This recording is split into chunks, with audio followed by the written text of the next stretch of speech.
Welcome back to What's Grief Got to Do with It. I'm your host, Marika L. Floyd. I'm a certified grief coach, certified positive mind management coach, and a health and wellness coach. Today, we are coming a little bit different for this episode. We're on Zoom. For one, you can actually see our faces and not just hear our voices. It is Men's Mental Health Awareness Month, and it is also Father's Day this Sunday. And you all know, as your grief educator and coach, I like to challenge you and encourage you to think a little bit differently about grief. So we're coming from a different perspective today. I will not just be focusing on the death of a father. In addition to the death of a father, we're actually going to be talking about the father who is still here, who's still alive on this side of the earth, but he might be physically or emotionally absent. So I'm excited to have our three guys in the room today, and I'll let them introduce themselves. Everybody's coming to this panel with a different perspective, and I'll be giving some of my perspective today as we're talking about fathers who are absent. From a female perspective, I'll add a little splash of that into the mix today. But I want to get started just by introducing everyone. Hey everyone, good evening. My name is Brandon Floyd, and I am Marika's brother. I'm not gonna do too much plugging, but the title I'm most proud of is I'm a father and a husband, and I just stick with that tonight, given the conversation, and I'm happy to be here.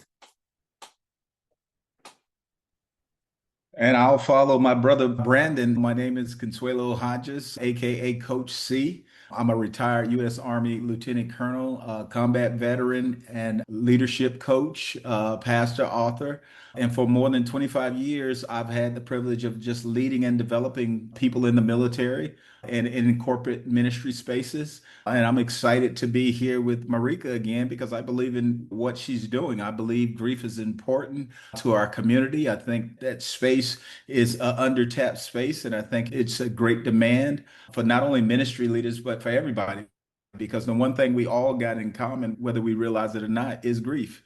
And so I'm excited to be a part of this conversation. And I'm Neri, and I appreciate you for having us on. Appreciate the invite. I'm also a husband, a professional background in finance, a son. Yeah, thank you. Thank you. You know, we don't often think about the absence of a father as grief. You know, grief is not just the death of someone. You can actually grieve someone who is still here, and you go through all of those emotions. And I don't like to put words in mouths and feelings in hearts, but you can go through those phases where you're having to adapt to a world without your father in it. So, guys, tell me what grief has looked like for you, and tell me about your story first, and then tell me what grief has looked like for you in your story with your fathers. And that could be even a father figure. And I'll start. Grew up in a small city. My dad, he grew up in the city over from us, maybe 15 minutes. Growing up, I didn't really see him much. There were times where I would see relatives in town because it's a small town. So I would see other relatives through him, and they would ask me, like, when the last time you seen your dad? And honestly, it would be like since the previous Christmas since I seen him. But I think that dynamic was, I couldn't really comprehend it at the time. But when I did see him, it was like, okay, I'm with dad. And I really didn't have any hard feelings in the moment, or now for that fact. But that was just kind of the dynamic. I hardly ever really saw him. So that relationship was pretty distant.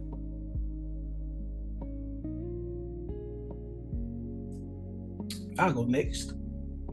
I think I got a pretty similar story as far as when I was younger. I felt like our situation was so normal, you know? And I'm gonna ask you to back me up too, if you would, read, because we were in the same household. But I was the baby. And like when I say the baby, I was the baby. Marika is 13 years older than me. Not to put your business on the street, but Marika is 13 years older than me. My brother is 9 years older than me. So like I was the baby. So growing up without a father, for me, I don't think it looked the same as some of my peers, because when I sit back and think about it, a lot of my peers were in a fatherless situation just like me. I don't know if we were drawn to each other because of that or if that was just a coincidence, but I think it looked a little different for me because having older siblings, I didn't have the traditional mother and father in the same household, but I still felt like I had 3 parents. So for me, I don't know that I was longing for anything when I was little because of that. Because mom was doing what she had to do and working, I feel like my brother and sister raised me for the most part. And I don't mean that as any disrespect to mom, but like I said, she was working and doing her thing and providing the things that we needed and did a wonderful job of doing that. I felt so blessed, and I felt like I had more than enough in terms of guidance and direction. I don't think the feelings of or the lack of direction manifested until I became a father and a husband myself and realized I really don't know what this looks like from my father showing me. I knew what it looked like from, once again, my brother and my friends, my uncles, but I didn't know what it looked like in terms of that everyday example growing up. So not to get long-winded in the introduction, but that's where I'm coming from with it tonight. Can I back you up on that? Yeah. And you're not long-winded. I should have said this in the beginning. We're not here to bash anyone. We don't want to come across like that, but we might get raw and real tonight, talking about our perspectives and our stories coming from our hearts. Other people might have different perspectives, but no disrespect to our parents at all, because our father's still living. Our biological father's still living. We're just speaking from our hearts and speaking our truth tonight. And so Brandon's a baby. Like he said, I'm 13 years older, but I grew up until I was 11 or 12 with dad in the house. He was in the home off and on. And all of my friends, it was the exact opposite. They had their dads. Going to slumber parties, going to hang out with friends, they all had their dads in the home, the 2-parent home. And so I witnessed some things, and dad being in and out of the home, I'll just say for whatever reason or reasons. So by the time he left, it was a relief, and it was still different because I saw mom struggle so much. And before Brandon was born, me and our other brother, we entertained ourselves. I can remember sitting in the back of our old Grand Prix on the floor at mom's job because she couldn't have us at work, and we'd do our homework. We have snacks, and the nurses would sneak us snacks if they knew we were in the car. Mom had to do what she had to do. And so when Brandon was born, I was 13 years old. Brandon, I never told you this. I was 13 years old, and we were also grieving our grandmother. My mom's mom had died in 1984. And when Brandon was born, that's when grief kind of stopped for me. And we started living. So when Brandon was born, dad had not been in the home for a while. And our perspectives are different, but we still respect our perspectives. No, that's good, Marika. And Brandon and Neri, I salute both of y'all. I salute all of y'all because one, is courageous to come on here and talk about that, right? We're putting a face and humanity on a real pain that often gets overlooked. And the craziest thing is, first of all, my mom and dad got divorced when I was 3. So my biological father lived in the same hometown, right? So I had a stepfather who is really my father because he literally raised me since 3. Then we lost our mom at 13. So this man raises 3 kids that are not biologically his. He continues to raise us, and he was just 34 years old. My mom was 33. And so sometimes often I ask myself, man, could I have done that? Because he had fulfilled his commitment, right? He fulfilled his covenant. He saw us as part of the covenant, as the commitment. Any other man could have said, hey, man, I fulfilled the covenant. I could go on and get on with my life. I'm 33 years old. And so I often think about that. Like, if I was 33, could I have done that? And I know the immature 33-year-old I was back then, I probably would have dipped. I would hope I stayed, but it's just hard to process. But Here's the crazy thing. When your father dies, people bring you flowers, they bring you food, Marika, they bring you sympathy. But when your father is alive and chooses not to be involved, people act like you're supposed to just get over it, right? Like nobody asks how you're doing, right? Nobody checks on that wound. At least he's still alive. That's what they'll say. At least he's still alive. They don't get it because they're not in that situation. So they can't identify with that level of pain. And what they don't understand, sometimes having a father alive but unavailable can hurt worse than death, because every birthday, right? Every football game, every graduation, every Father's Day, you keep wondering, was I not enough? And that's a grief that society doesn't know how to acknowledge yet. And that's why I said you guys are courageous for coming on and putting a face to that wound so that people can start to process and put some language around what they're experiencing, so they won't feel like, they'll know that, one, I am enough. This is a person's personal decision to do this for whatever reason. And so I think it's important for us to have conversations like this, because there's a lot of Brandons out there. There's a lot of Nearys out there. There's a lot of Marikas out there, and we're their voice right now. They don't have a voice. And that's why I value what Marika does for a living so much. She creates a platform for all of us to be a voice of probably thousands of people. Yeah, absolutely, Coach C. Thank you for that. You just described how our grief is disenfranchised and invalidated. And grief has to be witnessed. And so if you don't even know that you can call it grief, then what do you even do with it? How do you process it? If it's not witnessed, it's going to manifest in some way. I'll be real. Let's have a real moment for a minute. I did not consciously realize I was grieving my father. Didn't have anybody to take me to dances, didn't have anybody to show me how a man is supposed to treat a woman. And so I ended up not feeling enough. I ended up seeking that in other people, compromising, making decisions I wouldn't make today. Looking back, I didn't have anybody to show me that. Not from a man's perspective. Your father is supposed to be the first man to show you certain aspects of the world in relationships. So I didn't know how to navigate relationships. All right. So it certainly manifested, and that makes me curious. I didn't realize that though until I was an adult. I didn't consciously go through my childhood knowing, well, I'm doing this because I don't have my daddy. I didn't process it like that. How did you all know, or when did you all know that void was manifesting in your lives in other ways? Tell me what that looked like. It might be loaded. Anger. Anger, right? A lot of people just thought I was just this mean kid or angry kid. And they think a lot of kids are just angry and they don't know that there's a source behind that anger, right? And if you don't know a person, they said don't judge a book by its cover, because if I'm looking at a person and I'm just thinking, because they just not engaged with people, they're not encountering, they're not social, then they get mislabeled.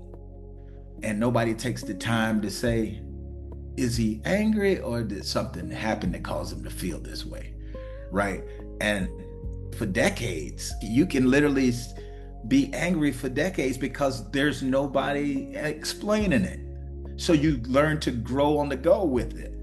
So now you're growing with this wound and you never dealt with it, and it can just continues to be manifested, and little things will trigger it, right? The holidays, birthdays, like Brandon was saying and Neri was saying, birthdays come, you see other people being celebrated, you see people with their parent, like you were saying, you see people with their father at their events. I remember specifically one time when I was a pretty good athlete, so I was recognized a lot. And when I see the seniors, like senior day, all the fathers walking their sons, down the field, and I'm one of the MVPs, right? And I'm sitting here like my stepfather had to work, right? But my father lived in the same town. He see me on the news. People are telling me, his coworkers, everybody's telling him all this stuff. And it would have just been nice for him to just show up at the game. He didn't have to walk me on the field, just man, here's your son, one of the top athletes in the state. And everybody's talking about him except the one person you want talking about him. Yeah, I didn't want nothing from him. I just wanted that affirmation that I'm proud of you, son. And I've come to realize that I don't know if he had that. I don't know if he had the capacity to give me that or if he knew how. And one of the things that shocked me was when I had to bury him, right? So I bring my kids, we fly, it costs us thousands of dollars to go bury a man who wasn't part of my life. That was a challenge for me, but I did it, you know? And then when I realized all his coworkers was coming up to me and they was like, oh, your dad used to tell us about you all the time. Like, I didn't even know these people. But apparently he was talking about me at work, you know, because you can't avoid this boy on the news. That's your son. He's Hodges, you know. Yeah, he was telling them, and they used to tell me, yeah, your dad used to tell us we know all about you, so proud of you. And I just wanted to know, why did he just tell me? Right? You know, so here's a moment where I'm supposed to be proud because I did find out at least he's talking about me, but it hurt because you mean you'll tell all of these people about me, how proud of you I am, but you would never tell me. And so that can leave you feeling some type of way. So how does it manifest? Anger, disappointment, you know, you'll try to just be tough and then realize I wasn't really angry. I wasn't really disappointed. I was just hurt, right? I was disappointed because I wanted my father's presence in my life. And my mother, she used to tell me, she used to force me to go over there. And I was like, why am I going over? He doesn't even, because that's your father. That's what you're supposed to do. You know, he even made me take his new wife flowers on her birthday. And I was like, man, I started looking at Bob. I was like, Bob, you all right? But that's the type of woman she was. So she did not give me a lot of leeway to be angry. And she used to tell me words. She'd say, it's not my responsibility to make a man do something that's not in his heart to do. God will provide. And I was like, Mama, I get that, but I need some shoes. Right? I need some things. But most of all, we just need that affirmation. And it would frustrate me because I would get affirmation from everybody around me, except the one person that I desired it from. And I remember going and telling him one time, Marika, that, hey, you know, I just wanted to let you know I just graduated from college. So I'm expecting like a fist bump or something. He literally did not know how to interact with me.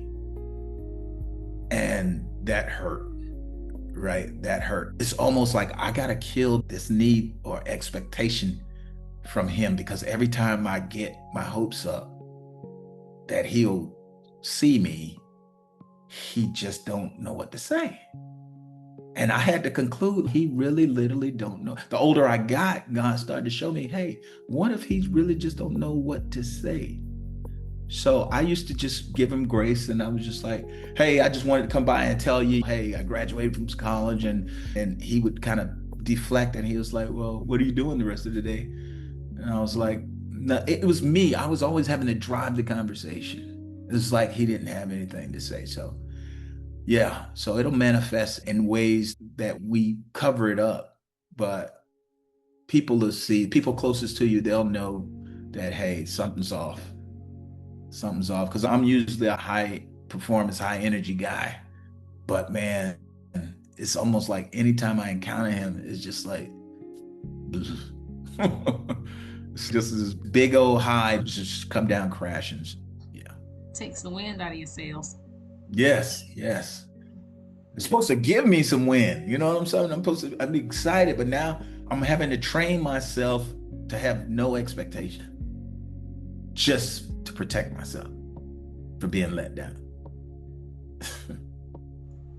Absolutely. I want to put that one on the shelf for a minute. We're coming back to expectations. I want to give the other guys a chance to speak on that, how it manifests for you. So I felt that, just kind of trying to protect yourself, that piece. I think I have that mindset now, but as far as grief, it was kind of the opposite.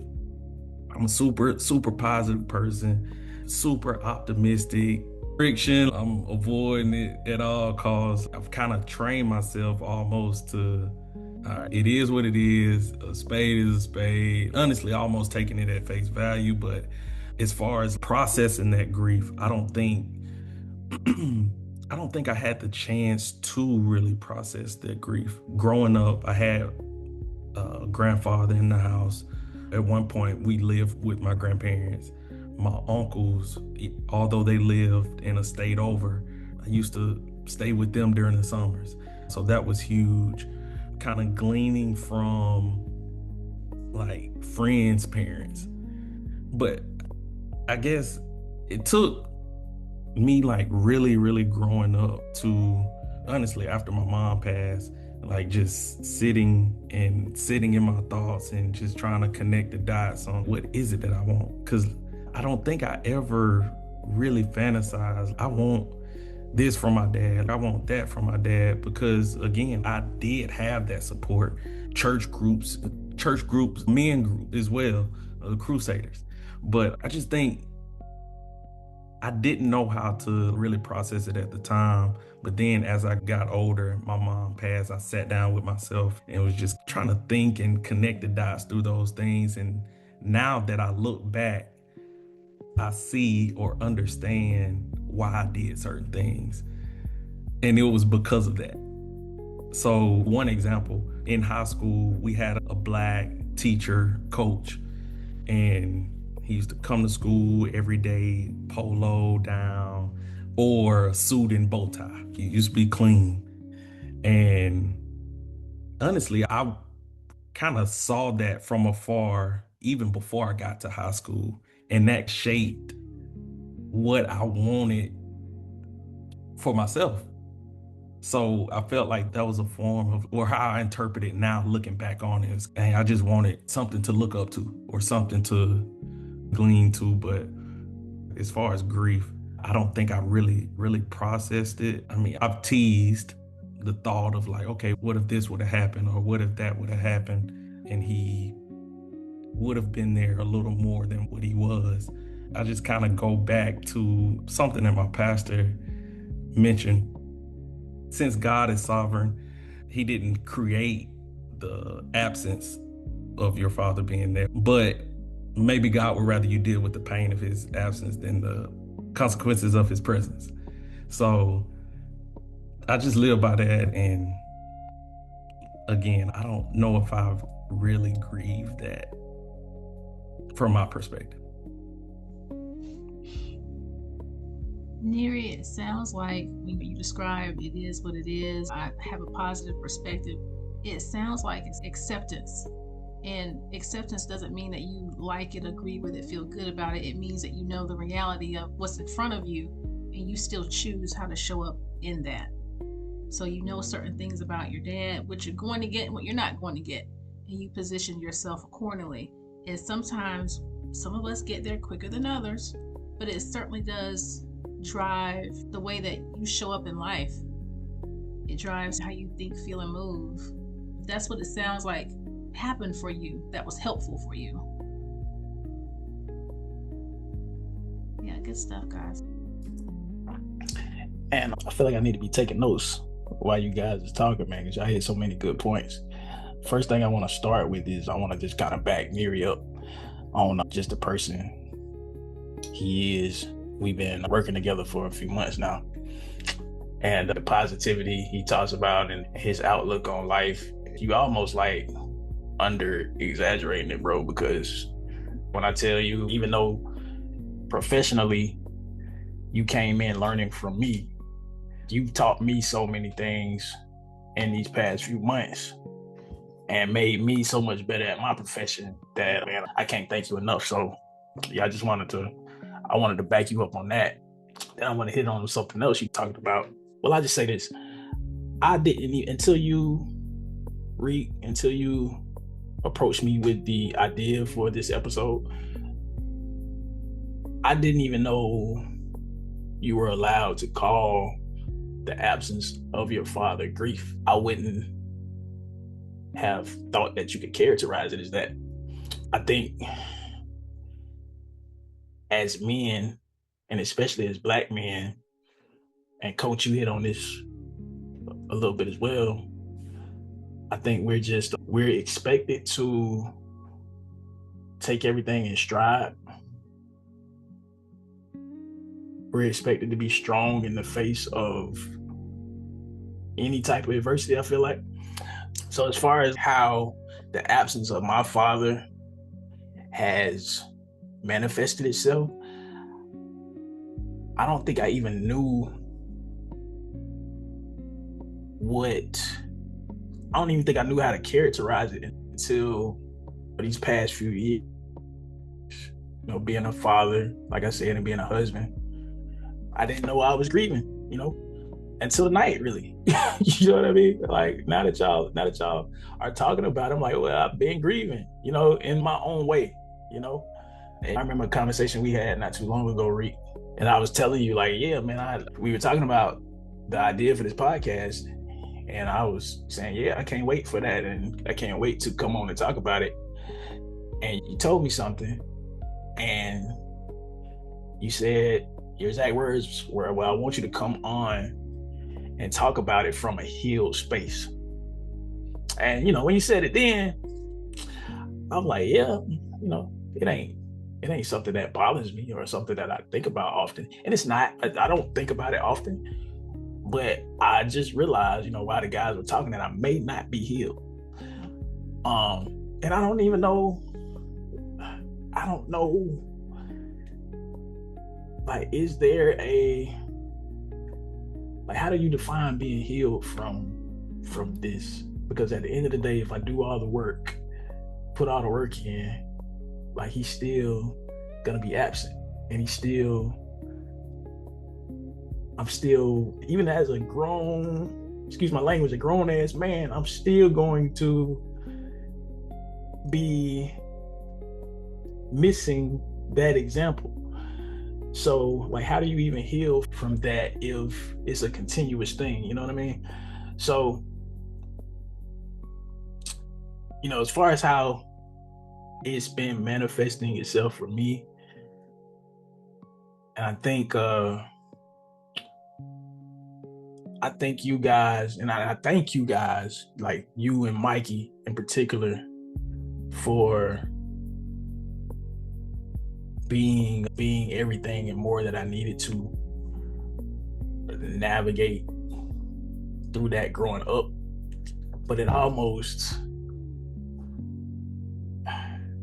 you guys almost were like too big of a crutch for me, I feel like, because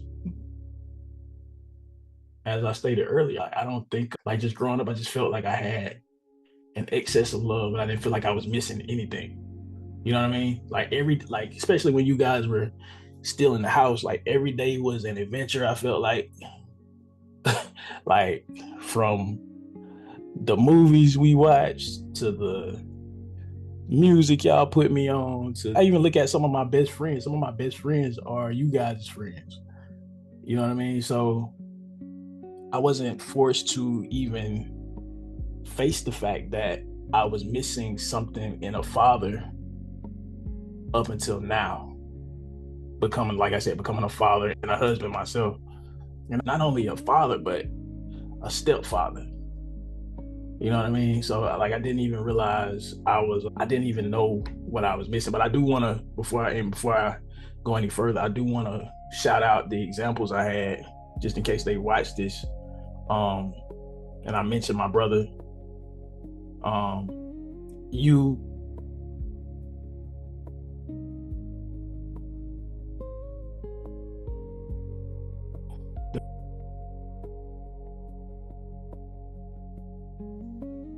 I love when God works this way.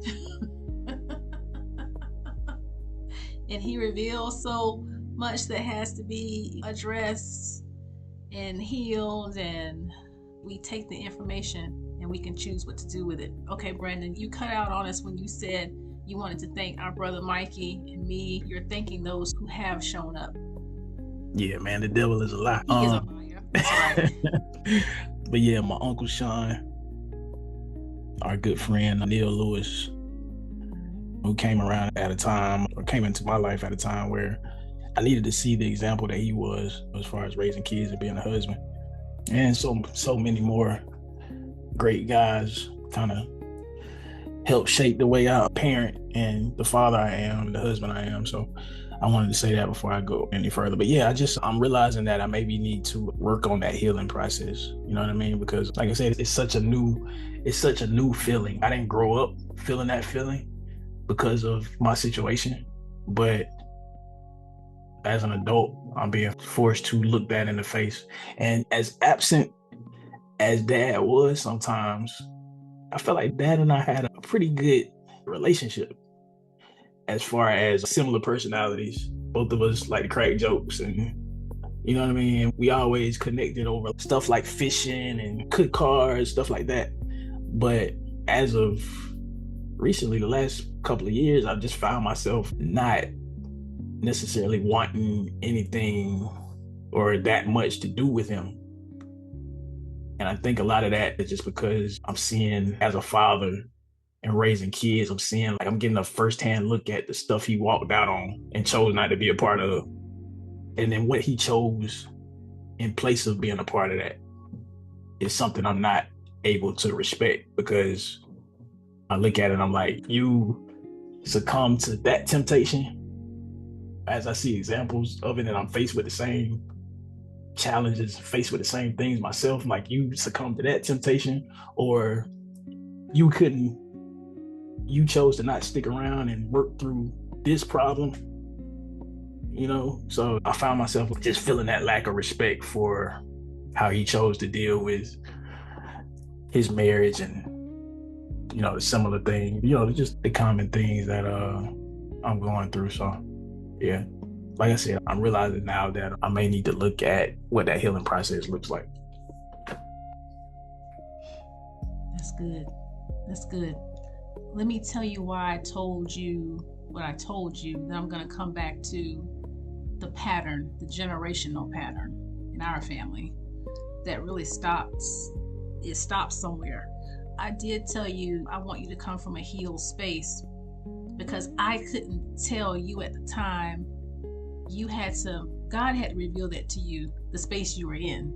I saw it, but I couldn't tell you that for you to receive it the way that you needed to receive it just tonight. There would have been a huge difference in your ability to receive it. God is so good. And what I was really telling you, because I told you that on purpose, what I was really telling you is, I see you have some healing to do. And it's okay, but there's still some wounds there that are left open and unattended to. All right, so our dad, that's a generational cycle. He repeated what his dad did, not making excuses, not condoning it. He repeated what his dad did, and nobody held them accountable.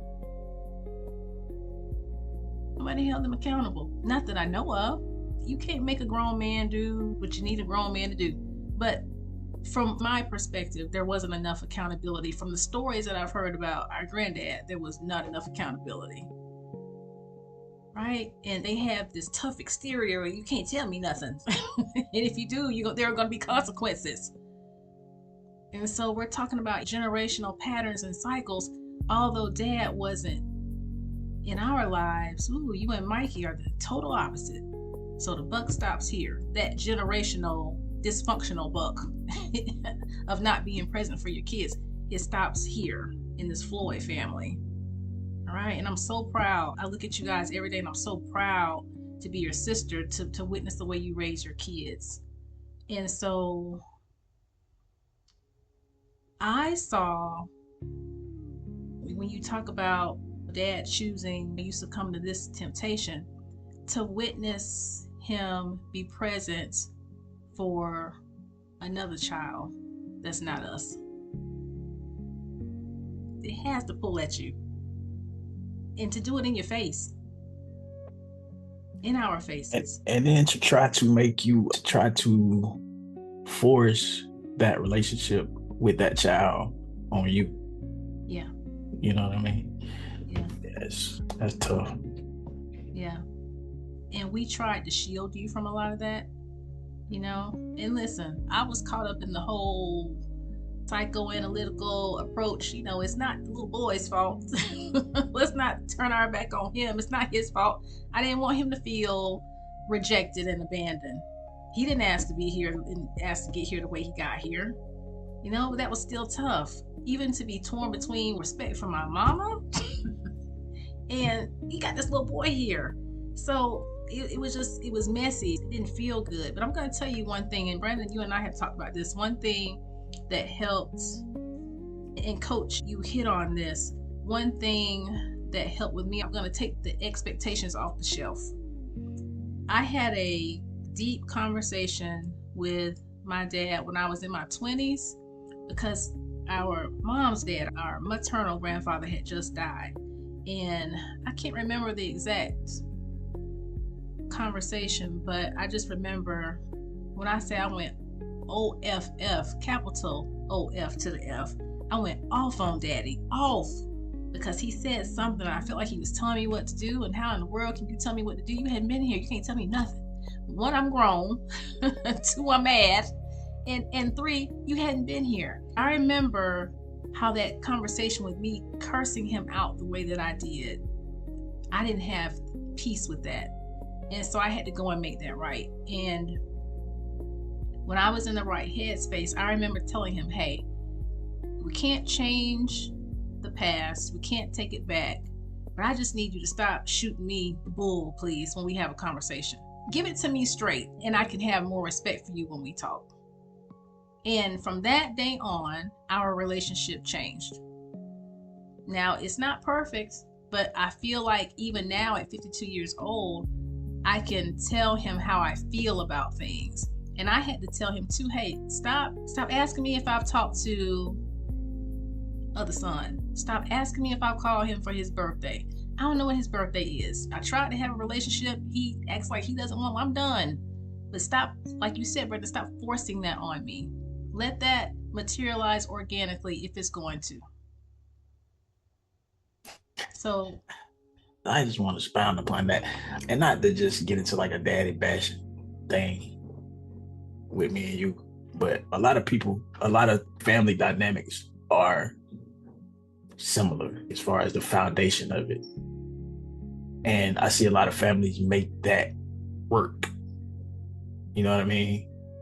Even when I'm sorry, make the outside kids or just other kids and blended families and whatever you want to characterize it as, they make it work.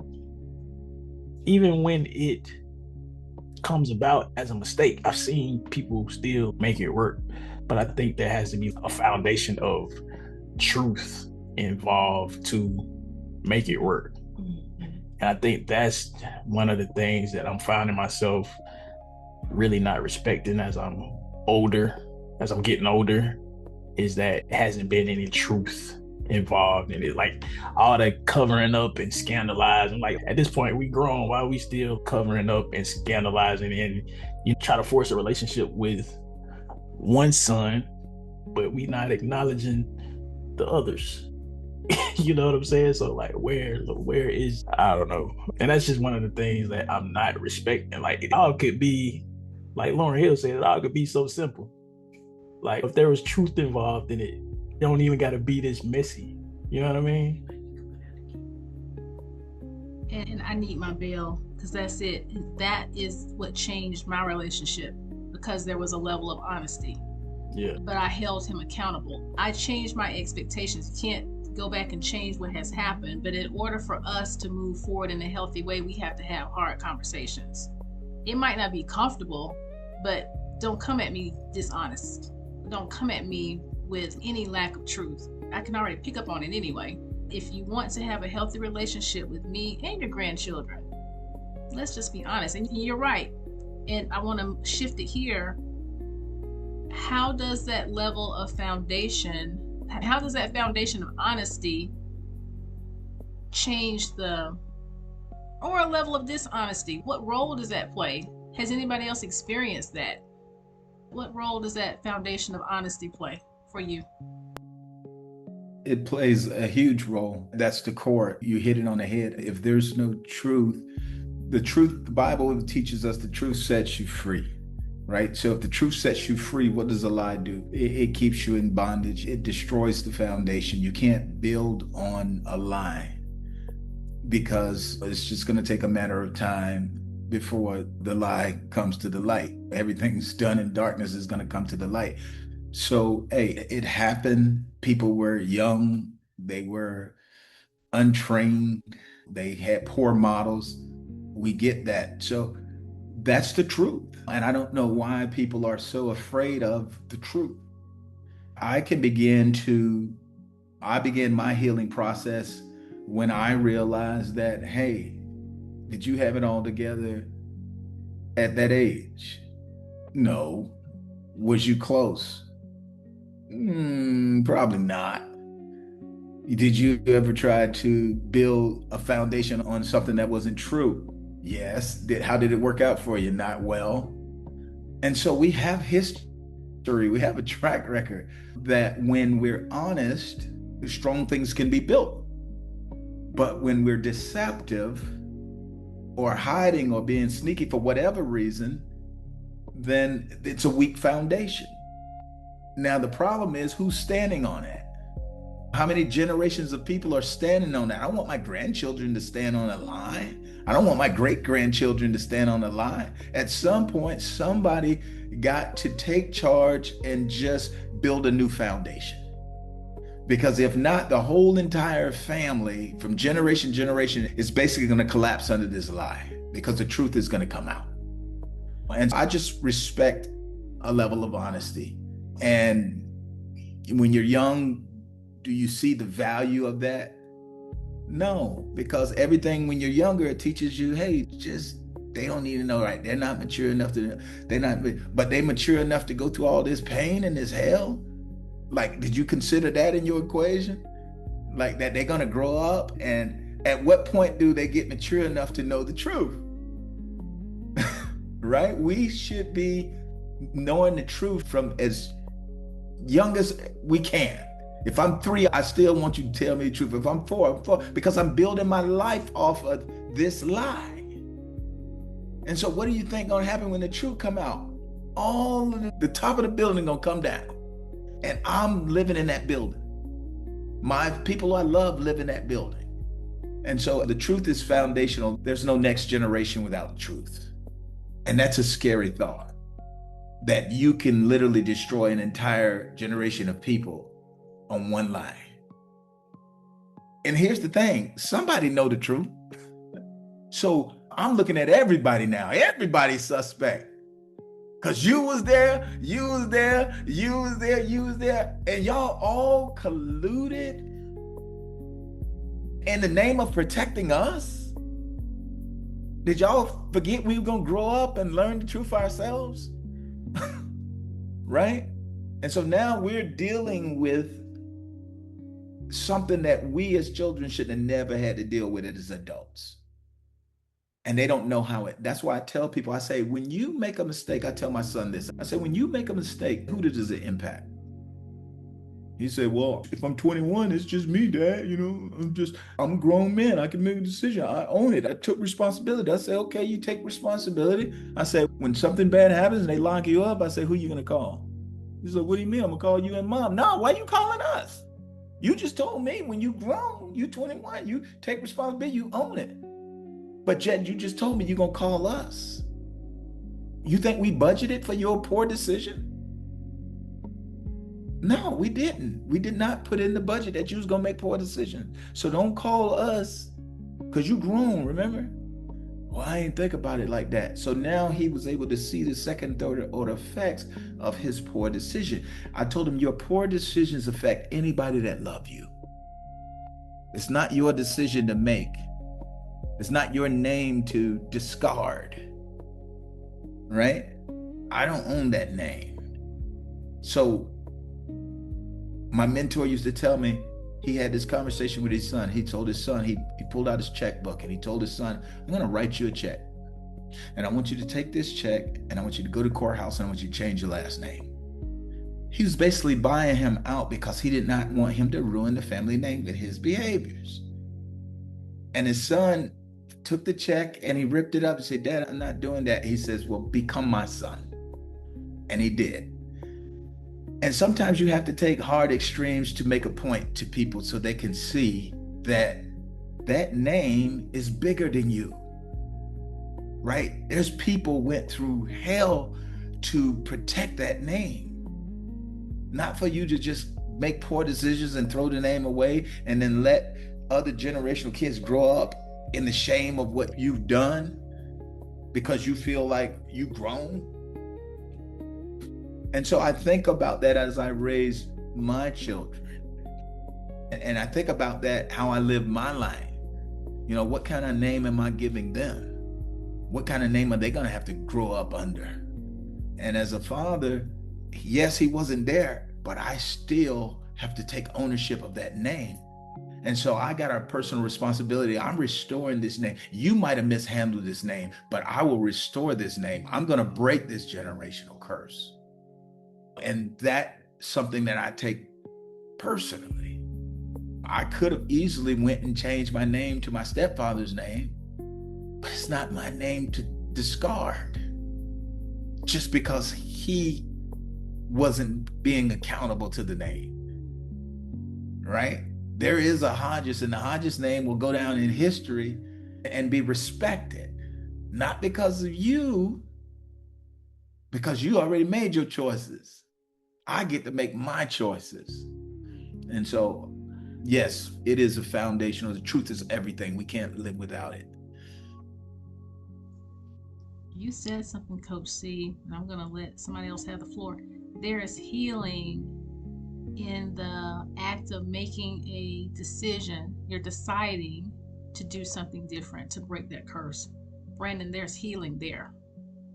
When you can't make someone who's still alive, when they're not going to grow or become the person that you would desire for them to be, well, who are you? Who are you to your children? Who can you still be for your children? Teaching them how to be for their children. They teach them how to be for their children. That's where the healing is. And Rick, I just want to expound upon that before it slips my mind. But I think if people would have just took the opportunity to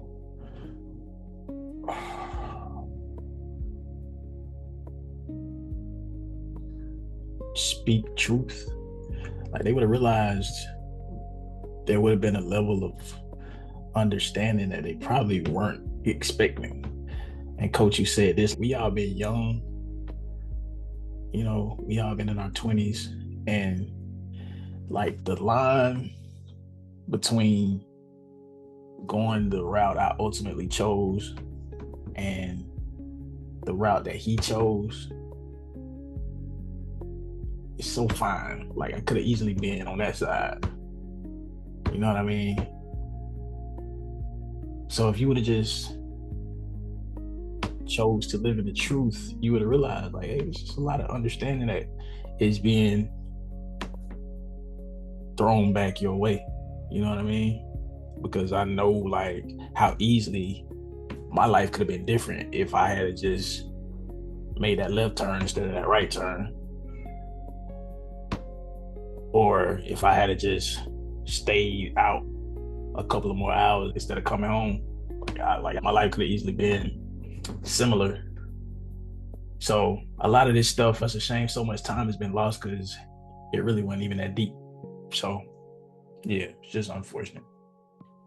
Go ahead, Neri, bro. I'm gonna let you get in. And I want to comment on that. How you saying that you could have easily went down a different road? Yeah, I honestly think that's the situation or scenario for all of us. We could have easily chose to go down that same road, but I think with God's grace, Him providing us that discernment and that awareness, that level of awareness to know that, okay, maybe he wasn't as strong in this area, but maybe later on he maybe tried. So maybe I can take some of that. Or maybe somebody else that kind of was that figure in our life, maybe we take that. And then, but all in all, having that discernment and that awareness to take the positive things from everybody that we've just kind of glean from is huge. That's is huge. I know people who, and you said it a second ago, it's a choice, because I've seen people that haven't necessarily had that ideal situation with their parents, father or mother, and you can see it. They kind of really go down that same path, or whether making excuses for different behaviors, whether my mom wasn't here or my dad wasn't here. But having that discernment, I tell people that all the time, man. I don't think it's nothing to really roll over. I think that's a huge piece of how we are here today and have gotten here. You know, faith plays a huge role. And I know when I was younger that I really wasn't walking in the faith, right? And that contributed to a lot of my decision making, my choices, right? Because I was uninformed by choice. Not that information wasn't out there, right? There was a lot of smart people out there. There was a lot of people loving God and believing God back then. But unprocessed pain and unhealed people are less likely to make those choices because our pain is speaking for us. Our wounds are speaking for us. Now, nobody's telling us this because we're not smart enough to know who's representing us. Like before I met Marika, I'm like, Brandon, I wouldn't have thought what was happening to me was grief. But I came into the knowledge of that through relationship, right? Through surrounding myself around people who know a little bit more than me. And there's a fine line for coming across making excuses for people's behavior, because there was saved folk back then too, right? And so I'm very careful, but I'm not naive to ask myself, what was his faith life like? Unfortunately, I'll never get to know. And that's one of the things that frustrates me, because those are the things that I desire to know. I want to be able to tell somebody about my dad. I can tell you everything about my stepfather. I mean, I can represent him and he can go get hired any way he wants because I lived with him. I experienced him. You know, I can share people the joy of being raised by such an incredible man. But shouldn't I have the right to have a relationship with my own biological father?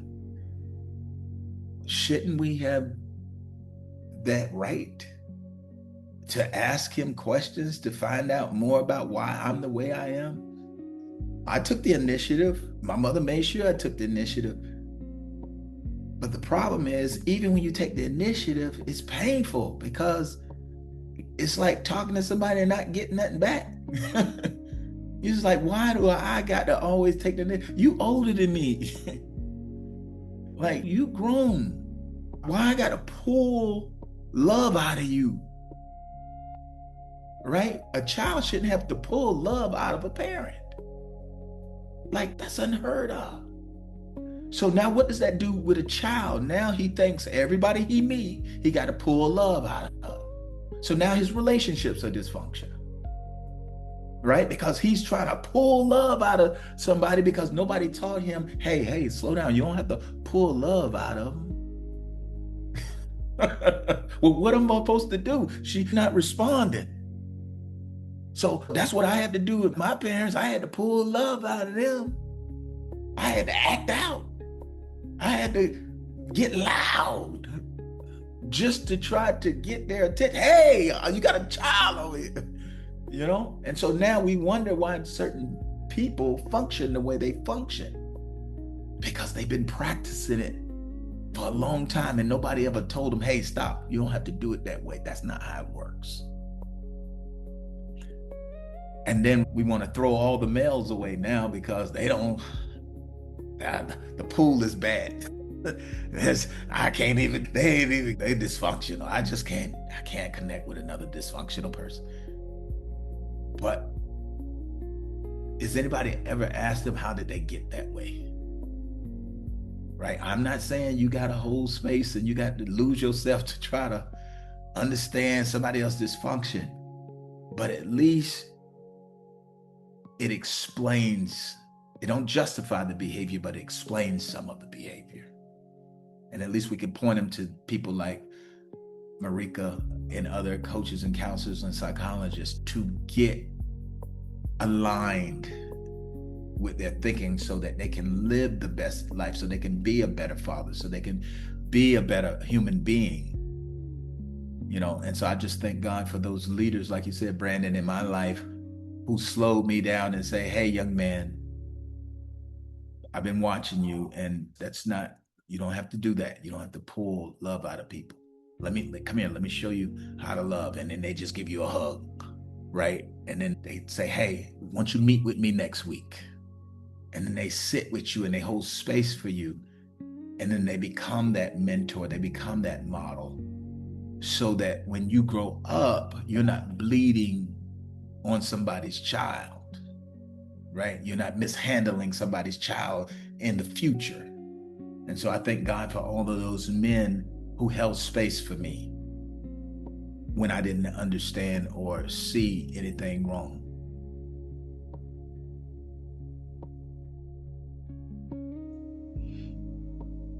Coach, you hit the nail on the head with that one. When we can give it a name, when we can give our behaviors a name, our thought processes a name, and go back to the root and understand where it all comes from. I was trying to pull love out of people because I spent my lifetime doing that with a parent or my parents, and I walk into these relationships unhealed, trying to pull love out of people. Well, I had to realize that I'm enough. Even though I wasn't shown that, I had to know that and learn that, acknowledge that I am enough. And once I started to do that, once I got closer to God, I know that's when most of my healing took place, because I had to tell myself, everyone has a role to play in our lives. Everyone has a role to play. Good, bad, ugly, everyone has a role to play. And so what did I gain from that experience? I know what the experience did to me. I know what it did to me. I can list it all day. What did it do for me? Come on. And how can I take that into every relationship, even with my own child? All right. And now I'm showing up from a healing space, a growing space. I won't say healed, healing space and growing space. And I'm not bleeding on other people who didn't cut me. Everyone has a role to play. So if it would not have been for my dad not showing up, I wouldn't be sitting here with you guys. I wouldn't have the awareness and the knowledge, but I had to learn the language.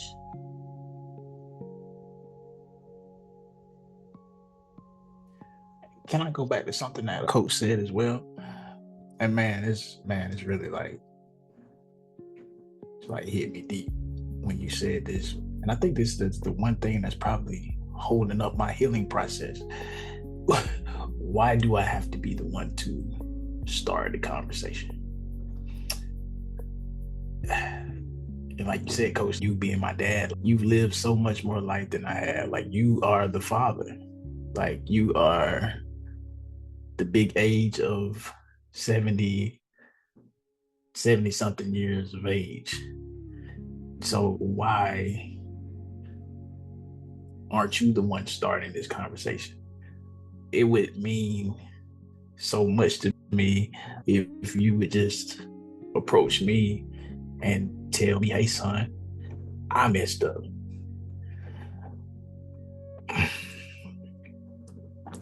And to have to, and I've known this for a while,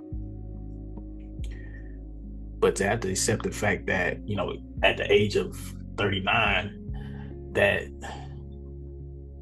I've reached a level of maturity that you will probably never reach it's hard to accept sometimes, because I met a few people like this, not just my dad, but it's so many people that refuse to accept accountability for their own actions, and that will ultimately go to their grave and be fine with going to their grave as the same person that they've always been. I think that's what's hard to accept about it, because I know chances are my dad is going to die the man that he's always been. So yeah, I think that's what's holding up my healing process. I don't feel like, even if I'm the one to approach him with a conversation, that is going to do any good. It's not going to change who he is. And not that it should change who he is, or not that I'm expecting that to change who he is. It's just, in the back of my mind, I feel like I got better things to do with my time than to have that conversation, especially if it ain't really going to, help the situation or change the situation. So yeah, that's where I'm at with that. Sometimes when they're that age, their own unresolved wounds limit them. All right, like literally, sometimes parents can only give you what they've received. Like, he's never received that. I mean, that is my assumption. I don't know him on a personal level, but most likely he's never received that himself. And no one recognizes that pain growing up, right?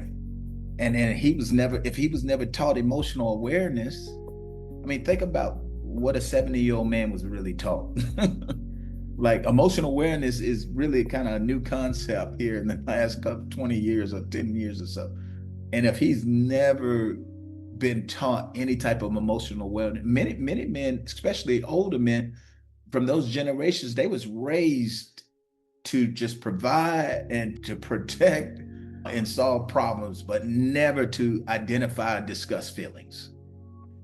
So that generation don't even know how to identify nor discuss feelings, because they was all like, man up.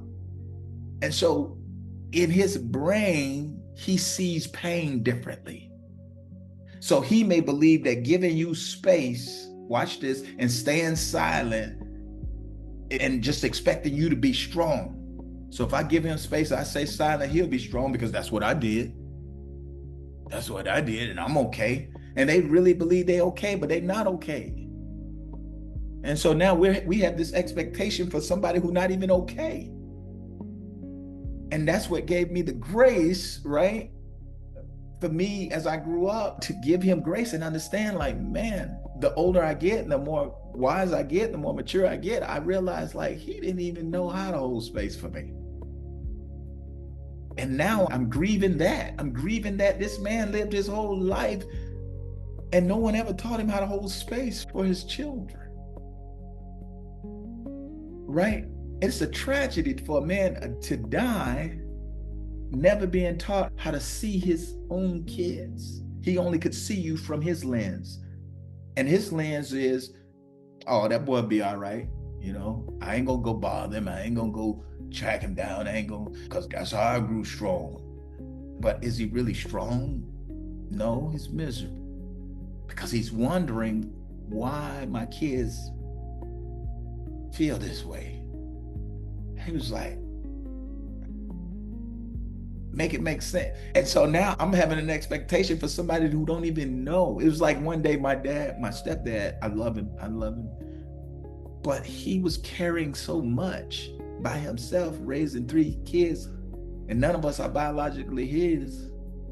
He was holding space for us. And I'm thinking, like, okay, I know he knows the day my birthday. Like, that's the last thing he was probably thinking about. He ain't tracking no dates like moms do. You know what I'm saying? He don't know that stuff. He trying to put food on the table. But me, as a child, I have an expectation. Hey, it's my birthday. Okay, he's gonna surprise me. Hour go by, he gonna surprise me. Hour go by, man, 10 hours go by, and I'm like, okay, this is not even fun anymore. Now the whole next day gone. And that hurt me. And he's a good man. He's an amazing man. But I had to come to realization as I got older, man, he had so much on his plate. He wasn't thinking about birthday. He was talking about pay that light bill, pay that water bill, like how I'm gonna feed these kids next week. And all my young mind is consumed with is me, my birthday. It's my special day. But that's what a kid's supposed to do, right? Is that unnatural for a kid to want to do that? So the dynamics are so crazy when you do look at introspection and you try to figure out, okay, what's really going on? What was really going on? And so God has allowed me to give whole grace, whole space for them, because I didn't have a concept of what it took to raise 3 kids without a wife while you're grieving, while you're going through all of this. And I have a job, so I know the pressures of a job, how people can get on your nerves. I don't know if I'm gonna get fired tomorrow. So you put all of that stuff together. Again, I'm not making excuses for people, but it explains a whole lot of things that I told myself a story. I created a narrative off of my pain that may have not been fully true. And that allowed me to have the ministry of reconciliation and go do some things that I wouldn't have normally done. And so I challenge you to reflect on the whole picture. What was really going on in this man's life? What was he running from? What was he unhealed from? Who really poured into him? And generally, a 70-year-old man,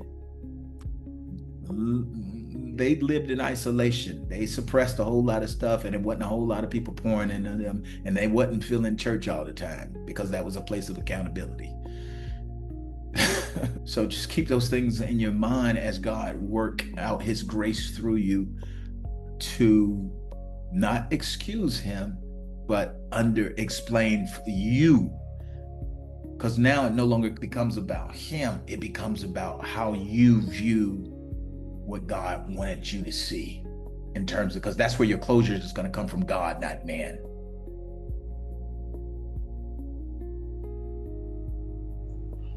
Yeah, I receive that, Coach. I receive that.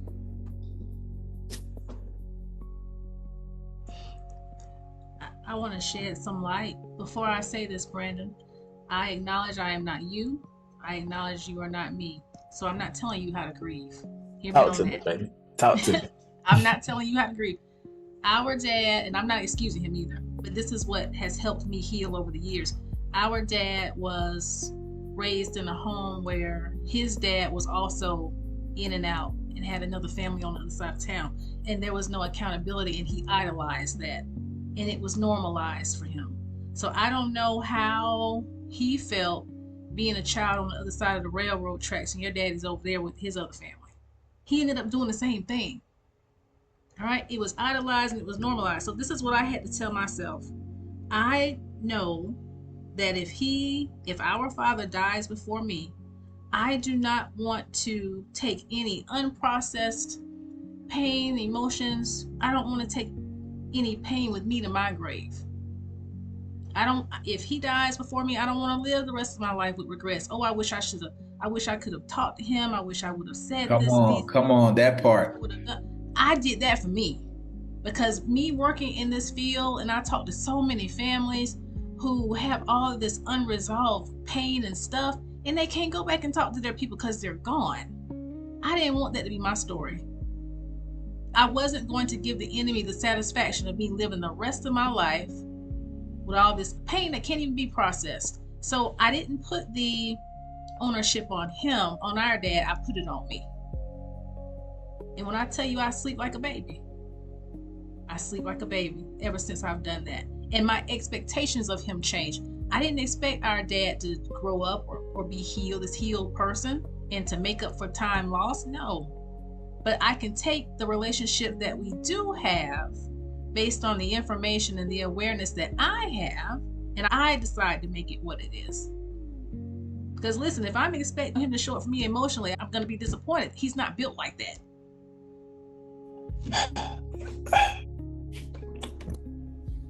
Hit me. I hear you. I really do. I think, and you know what, man, as this conversation, as it goes on, I understand why you told me that you want me to come from a space of healing. I realize the work I need to do to get to that point.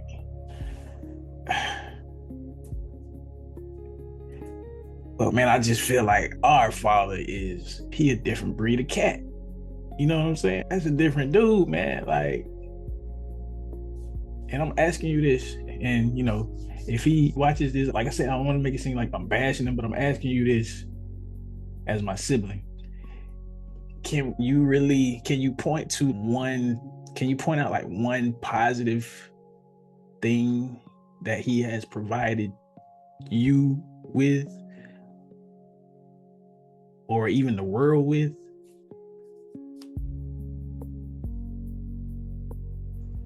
I'm gonna tell you this. I can speak for my world all day long. I can't speak for yours. Okay, because if I tell you my world, it might invalidate your world, and I'm not gonna do that. So I take it that you can point to at least one thing. I have to decide to dig for it. Okay. Yeah. And I asked that for a reason, because what's so tough to deal with our particular situation, because I look at some other people I know, or just stories I've heard, and like even my wife's story, and I don't want to tell her story. I want to speak for her. I'm just speaking about what I've heard her say, and I've heard other people say this as well. And but usually it comes from a point of like, my dad wasn't this, but he was this, and I appreciate him for being this. I don't feel like I can say that, you know what I'm saying? Because, Coach, you talked about this, you mentioned this earlier, and I'm paraphrasing, but basically he may not have been taught how to be this, but he may have been taught to provide, protect, you know, things of that nature. But my dad was none of those things. He wasn't a provider. He wasn't a protector, because, I mean, he wasn't even there to protect. He didn't, you know, of course, he wasn't a great husband. So I can't really point to one thing other than how to make a pot of greens that I took from him. And maybe that's all I was meant to take from him, because my wife thoroughly enjoys my greens.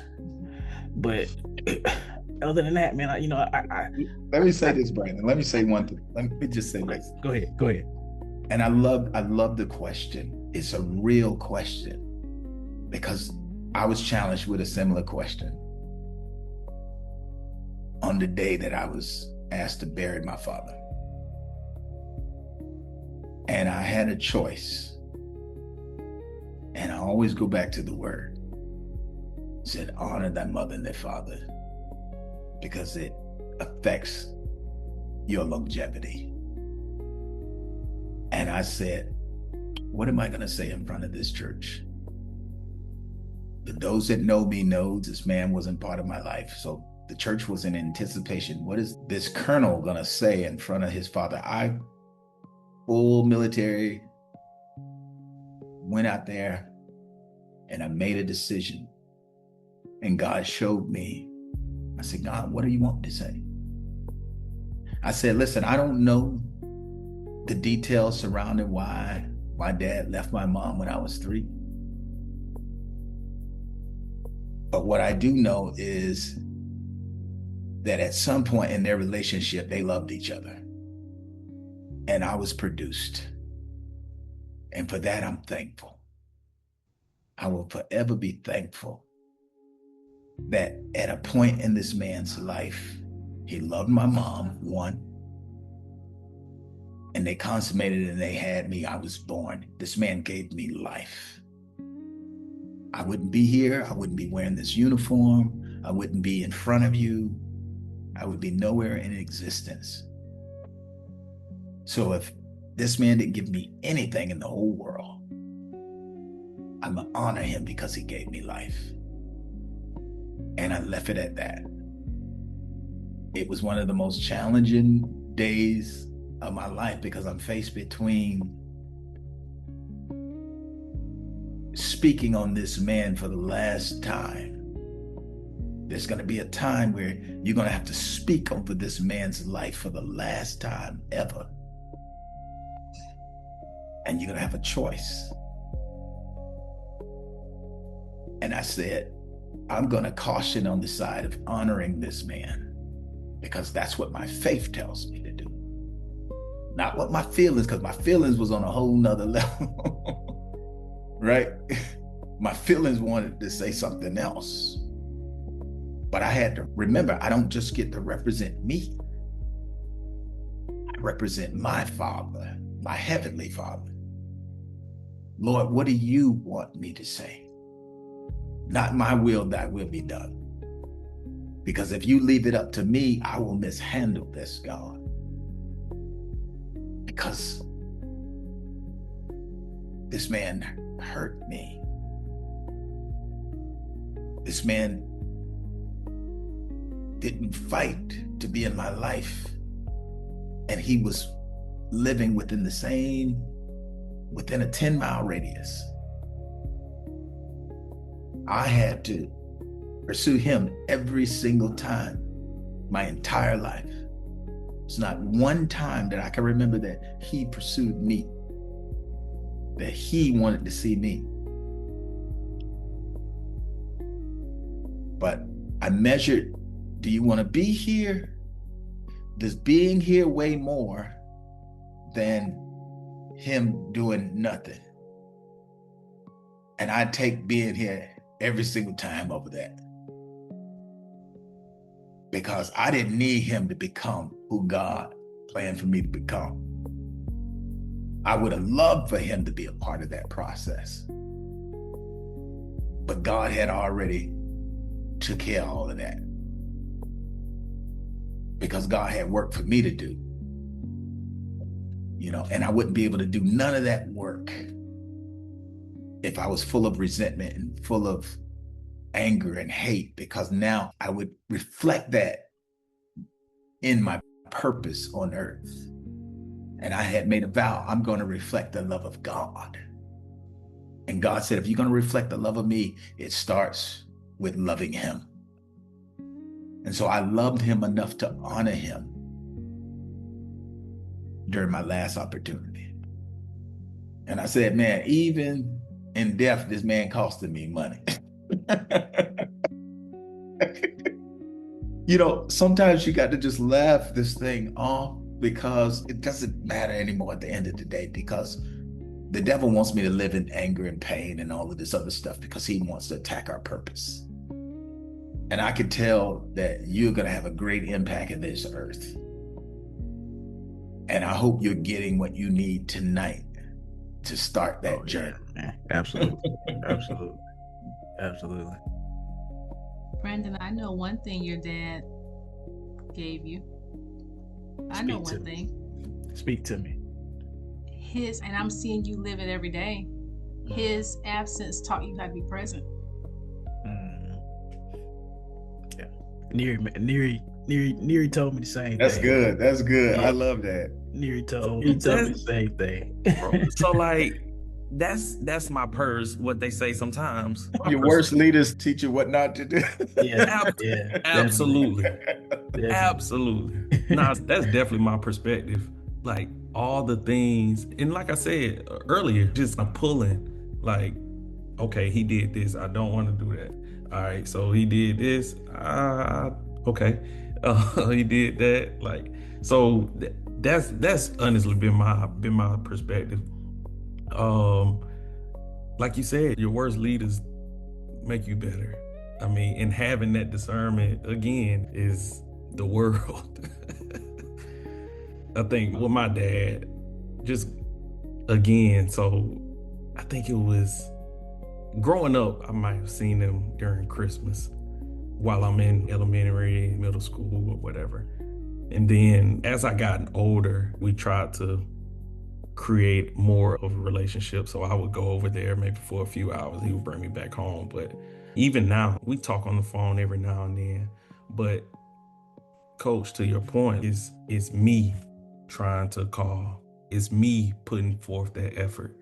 And I've gotten to the point where I do extend that grace because, again, what was he provided with?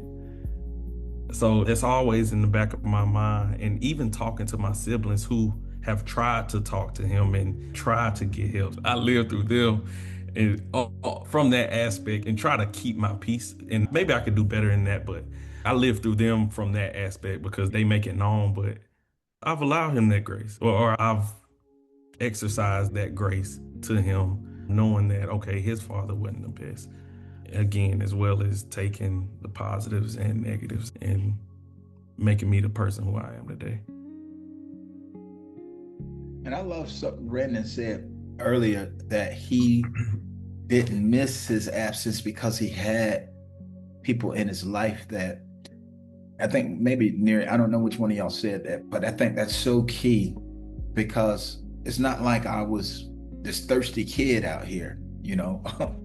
I had an amazing stepfather, I tell you, and it was just us. After my mom transitioned, I was 13, and this man, it was just me, it was just us. And so we had the intimacy, I had the time, the love. So I never lacked the love from a man. I just desired to know my father, being that he was present. He's like in the town. He was a city worker, retired from the city, very charismatic man, won the hearts and the minds of his co-workers, but he just didn't seem to prioritize me, right? And I think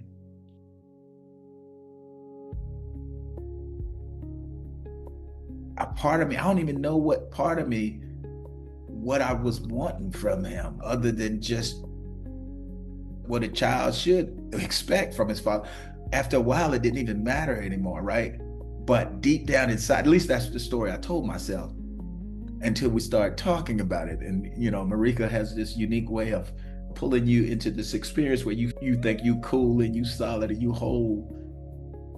And then all of a sudden something will trigger you and you like, wow, I didn't even know I'm feeling this way.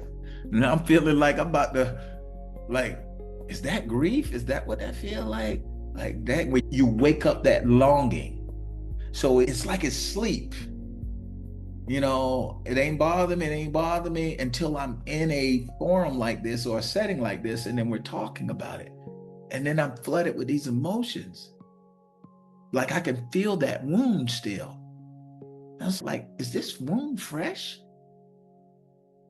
Like, how can this wound be fresh and this situation is so old? And I think that's where we miss the kids out there. And that's why I'm so passionate about what I do with coaching kids and children, because I see that little kid back there that nobody is putting language around how he's feeling. And they're labeling it as, oh, he just got a bad attitude. Oh, this kid ain't got no bad attitude. Nobody sees him. This kid ain't been seen in 25, 30, you know what I'm saying? They ain't been seen in so many years. I remember I was a senior mentor for the Steve Harvey program for fatherless kids. We had about 200 kids for 7 days. And all the mentors, we split about 20 kids each. We had them for 7 days. And these kids were so angry on day one, Marika. I mean, we asked them to write a letter to your dad on day one.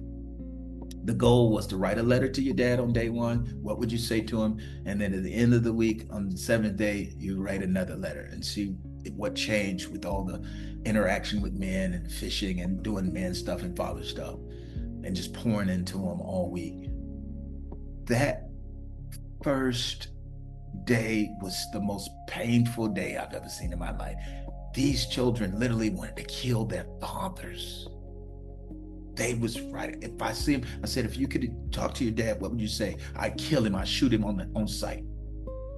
And I was like, whoa, you know. And I'm like, okay, I'm mad at my daddy, but I ain't trying. Like, this is a whole nother level of anger. And it had built up and it built up. And I was like, man, I don't know where this is going.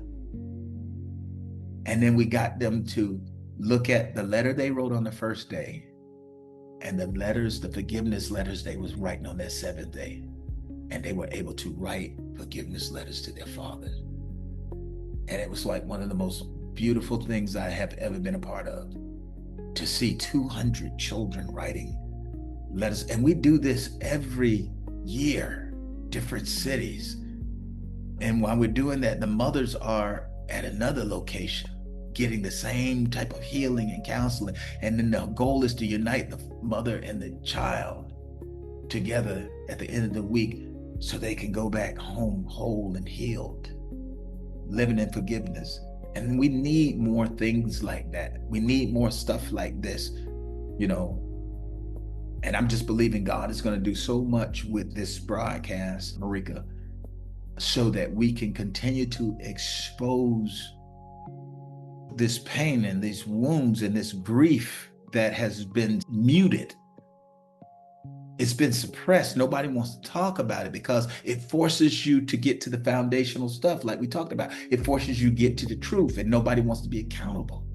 Oh, I don't want to bring that up because then this going, then I'm gonna get phone calls and everybody know. They already know. The only people don't know is the kids who suffer. All the adults around us, they know. Well, it's time for the kids to know, right? And so I thank you for creating a platform that is not afraid to talk about the truth, because the truth is what's going to set us free. Absolutely. Amen to that. As you're talking and as I'm looking at all of you and thinking about everything that's come to the surface tonight. So now we're at a crossroads, right? Some of us are at a crossroads and we have to make decisions based on the information that has been revealed to our hearts tonight. We have to make decisions moving forward and decide what healing looks like. Yes, sir. Not to cut you off, but I think I'm the only one at the crossroads. My bros got it all together. Still, what it sounds like. It's day to day, bro. It is like when you was talking, I'm hurting over here. Yeah. So I ain't got it all together. There's some still questions out there, and that's why we need grief educators. That's why we need people to help us understand what we're feeling, so we don't mislabel and get misdiagnosed and be taking stuff that really create a problem. That part right there. See how my camera zoomed in? Mislabeled and misdiagnosed. Yeah. I'm not knocking those people who have the accurate diagnosis, but don't mislabel my grief. Yeah.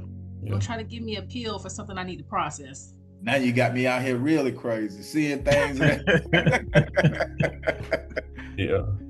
It's a day-to-day process with me, and I think there are areas that I can definitely improve in. With me being so optimistic and positive and wanting to keep peace, I think there's a fine line when it comes to being able to communicate what you need to communicate to solve some of those issues. And I think that's where I live through my siblings in a sense, because they don't have a problem with like I don't care if you don't talk to me, or like, which I'm even playing field. I'm like, okay, I'm keeping peace. Like you said, Marie, like I sleep like a baby at night. Hey, but bro, I'm glad you said that, man, because that's a question I want to ask. Like, I want to hear each of y'all answer that for me. How does honoring him, how does that look when you're in that process of healing? You know what I mean? Because I feel like in order to get to that healing, I still got to get stuff off of my chest, right? Like I said, I don't want to bash him, but I don't want to dishonor him either. You know what I mean? So how does that look? How am I supposed to communicate these things in order to get to that process of healing, but still be like respectful?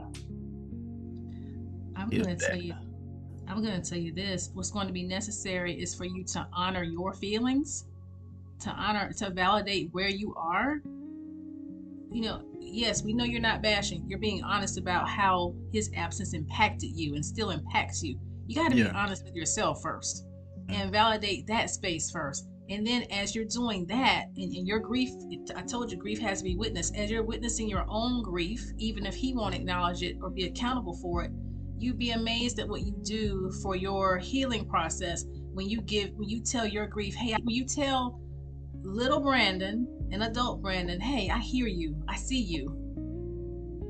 It's gonna start with validating where you are. It's okay. Yeah. It's gonna start with that, not trying to fix it right away. You gotta witness it first. And I think little Brandon was so sheltered from it. Yeah. I think just the childhood that I had, like, it was so amazing, in spite of him not being there, that I was sheltered from it. Even when he tried to come around, like, to me, what I witnessed in those moments, a lot of those moments was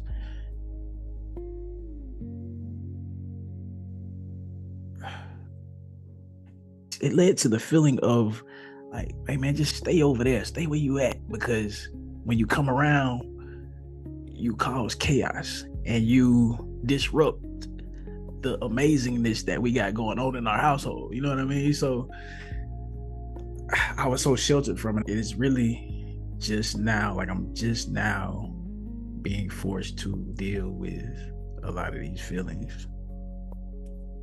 And, I think that's a dynamic question. And one, you already honoring it, right? By telling the truth. All right. Honoring is about honesty, right? So one, are you being honest right now?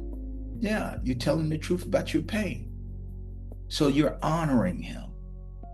It's up to him to decide what he's going to do with your truth. That's the truth. God never asked us to lie about our pain, right? That's not on you with what another person do with the truth, right? I hope he let it set him free, because you're not bashing him, you're honoring. And now if you was to lie and act like, oh yeah, he was all right, that ain't true.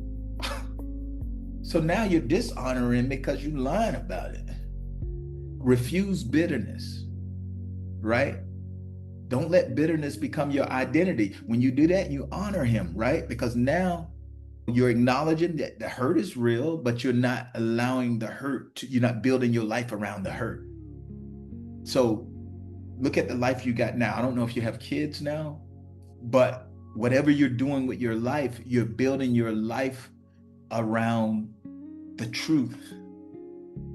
You're showing him, hey, I may be your seed, but I'm building my life around truth. I'm protecting that name. Yeah. I'm the gatekeeper now. Right? So you may be the first person in his life to show him how that's done. Yeah. What that looks like. So how can you, that's the greatest honor. That's the greatest way. Well, that's the second greatest way. The greatest way to honor him is pray for him. Yeah. Pray. Because one of the last conversations I had with my biological dad it was this simple. I called him by his first name. I said, Walter, are you saved? Because I wanted him to be saved. I wanted to be ensured, if I have to come back and bury you one day, that you're good. I didn't want, in all my interactions or lack thereof with you, the one thing I wanted to make sure that God said, I need you to make sure you do is ask him if he's saved. And that's why I told you to pray for him, because God will tell you what to ask him. And that's all God gave me. He says, next time you see him, ask him, is he saved? That's the most important thing you can do. Because now I have given him more than he had ever given me, because I've offered him Jesus Christ. Yeah. Wow. Yeah. Wow. And so you can't. So those are three ways that you can honor him in real time. Tell the truth about your wound, right? Because honor begins with honesty. Refuse bitterness, because the enemy wants you to build your life around your pain and your hurt. He wants that to become your identity. So that ain't happening. We ain't doing that. I ain't building my life around what he didn't do. I'm building my life around what God has equipped me to be able to do. Yeah. And then I'm going to pray for him. Not because he earned it, but because prayer releases your heart to God. Not his heart. Prayer releases your heart to God. God, I need to release my heart to you, because if I don't release my heart to you, my heart can become hardened. But if I release my heart to you, you gonna soften my heart. You have a way to massage my heart to give me the peace that surpasses all understanding. So, incredible question. Brandon, do you mind if I tell you what that looked like in real time for me just last year with Dad? Yeah, go ahead. I don't even remember. Coach C, you said something about not living in the hurt. I don't even remember why the conversation was necessary now, because I haven't been living in the hurt. But he did something that made me feel bad. And so I called him one day and I said, "Hey, Dad, I need to have a conversation with you." And I said, "I'm going to put a disclaimer on this now, because I need you to hear my heart. I need you to listen to me to understand my heart, not to respond out of defensiveness." And I told him how his actions made me feel. I don't need you to sugarcoat it. I don't need you to be dishonest about it. I just need you to hear how what you did made me feel. And he wasn't used to a conversation like that. He wasn't used to, first of all, that level of honesty, and then sitting in that discomfort. But when I told him, I was just very direct. He did tell me, well, yeah, I don't feel good, and it does make me feel bad. He wanted to be defensive, but the way that I approached the conversation, he came to me honest. And we were good. I didn't know which way that would go, but I had to acknowledge, I don't feel like you've been accountable. I don't feel like you've been honest. I need you to hear how this makes me feel. I was standing in the kitchen, washing dishes, cooking, doing something in the kitchen last year. And so one conversation, I told you our first conversation when I was in my 20s, one conversation might not give you the closure or the resolve that you're looking for, but it at least opens the door. Just continue to learn from his strengths and his weaknesses. Yeah. Talk to your sister, figure out what is his strengths and what is his weaknesses. And one of the things that you learned about his weaknesses, you don't want to repeat that pattern. And you're not repeating that pattern, so you're honoring him. Because if somebody would have had this conversation with him, he wouldn't want to repeat that pattern. He repeated the pattern because there was no grief educator, right? There was no forums. There was no nothing. Everybody was lying.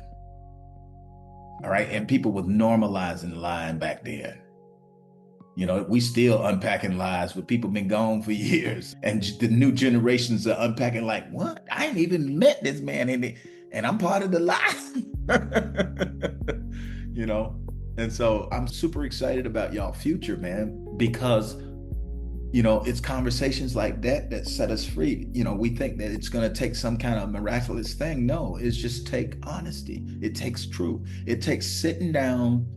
What we're doing right now is what we're calling all fathers who are live. This is what you can do. As simple as this, have a conversation, hold space for your kids to ask you some truthful questions. Because if you don't, then they're going to believe what they know. And what they believe they know may not be the truth. But that's on y'all. They're not going to chase you down for the truth. You got to allow the truth to come up. I hope you watching this and you see something in here that was said or done that caused you to say, you know what? My son and my daughter, they deserve the truth. I'm going to reach out to them. They're not going to have to chase me down. So that's what I'm believing God for with this broadcast. Hey, thank you for that. And not only do I hope that the fathers see this and hold space, even if the fathers don't have the capacity to hold the space. This is for the listeners. I'm hoping, my prayer and hope for you is that you have the capacity to hold the space. If your father doesn't have the capacity to hold the space, that you honor yourself and your truth by holding space and initiating conversations that probably should have been had years ago. So I want to thank you all for coming. I'm also hoping that we can continue to have more conversations like this in a forum like this. It doesn't even have to be recorded. It doesn't have to be aired, just for people to feel safe to speak their truth and honor their truth to start their healing journey. Marika, Psalms 68:5 says he's a father to the fatherless. You know, I never forget that. You know, Hebrews 13:5 talks about the one who never leaves us nor forsake us. Why is that important? Because we can receive from God what our fathers could not give. Come on. We can and we will receive from God what our fathers can't give. Amen. That's our Heavenly Father. Yeah. That's good stuff. That's good. So, for the listeners, we came and we held space for each other, we held space for ourselves, and we weren't afraid to be vulnerable, raw, and real. This is what we do here on What's Grief Got to Do With It. We have the tough conversations, and we expose where healing still needs to take place. So thank you to Neri, thank you to Coach C, thank you to my brother Brandon. We'll be having many more conversations. I love you. Big sis, y'all. Big sis. Marika fixed my life. Cut it out. Man, I think What you call her, Reek? I like you call her Reek. I was like, look at that love. That's brother sister love, man. Reek. Tell them the other name you called me. You said it earlier. Good. Good. Call her what? Good. Good. Yeah. That's my big girl there. Yeah. Oh, man. Now, I appreciate all y'all perspectives. I appreciate you having this space for us to come. Thanks for the invite. Coach was coaching. Yes. I wanted Coach to come for just that reason. Yeah, Coach was coaching. I'm like, Brandon, I should have pulled out a notebook. Coach was drawing up them plays, man. Yes, he was. Yes, he was. Listen, man, when two or three get together, something got to be produced, you know. They say healing can produce. Jesus was definitely in the midst of this, man. That's right. Because of the vulnerability, because of the, again, you know, we showed men how to be men tonight. You know, we broke every stereotype, every myth out there. Mm-hmm. Because, Brandon, when you first kicked off, man, I was feeling every piece of your weight. Every piece. I was pulling on you in the spirit. I was pulling on that real pain, that real hurt. And Neri, I am so glad that y'all are connected, where y'all can continue to be a strength, you know, and a force to be reckoned with. Men's lives ain't gonna never be the same, because they now know, like, man, that's what courage looked like. That's what courage looked like. 20 years ago, 30 years ago, there's no way Marie could get 3 men to do this. That's how normalized dysfunction was, of men opening up. You know, there's only one other way when that stuff build up. A volcano only explode one way, and that's outward. Yeah. Okay. So thank you for allowing us to safely let the lava flow. We didn't burn the city down. You may have felt like it sometimes, but you didn't burn the city down. We didn't burn the city down. I just want to encourage more of our men out there. It is, again, Men's Mental Health Awareness Month. Grief is real. You all said it tonight. I did not know I could call this grief. And how many more of you out there did not know you can call this grief? You can validate it, you can witness it, and you can show up for yourselves when no one else shows up for you. And Coach C gave you 2 wonderful scriptures, and you take that to God your Father and allow him to show up for you and guide you. Okay? I know this won't be the last conversation. Coach C, you're a part of the family. I know this won't be the last conversation. Listen, thank you all again. I know you all have families to get back to. I love you all to life, okay? Mean it. Bye. Love you too, baby. Love you too. Happy Father's Day, you guys. Yeah, Happy happy Father's happy Day. Father's Father's Day, Day. guys. Yes.